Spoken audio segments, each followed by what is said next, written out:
આ છે વિશ્વનું સૌથી મોટું cruise ship Icon of the Seas, જેનું વજન 2.49 લાખ ટન છે. તે ટાઇટેનિક કરતા પણ 5 ગણું મોટું છે અને તે 7,600 લોકોને લઈ જઈ શકે છે, જેમાં 2,350 તો ક્રૂ મેમ્બર્સ જ છે.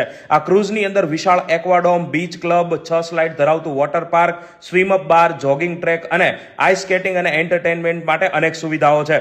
આઇકન ક્લાસનું આ પ્રથમ cruise Icon of the Seas છે અને એની બીજી સિસ્ટર ક્રૂઝ એટલે કે સ્ટાર ઓફ ધ સીઝ પણ બનીને તૈયાર છે, જે આટલી જ ક્ષમતાનું છે, એટલે કે એ પણ વિશ્વનું સૌથી મોટું ક્રૂઝ શિપ બનવાનું છે.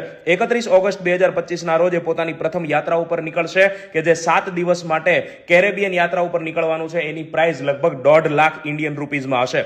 અને ત્રીજું cruise Legend of the Seas હાલ નિર્માણાધીન છે અને 2026માં તે સેવામાં આવવાની અપેક્ષા છે, જે આ બંને કરતા પણ વધુ ક્ષમતા ધરાવતું હશે, એટલે કે તે વિશ્વનું સૌથી મોટું ક્રૂઝ બનશે. આ તમામ cruise royal Caribbean international RCI ની માલિકીના છે, જે ફ્લોરિડાના મિયામીમાં સ્થિત છે. રોયલ કેરેબિયન ઇન્ટરનેશનલ ક્રૂઝ માર્કેટના પેસેન્જરમાં 27% અને આવકના 25% સાથે વિશ્વની બીજી સૌથી મોટી ક્રૂઝ કંપની છે.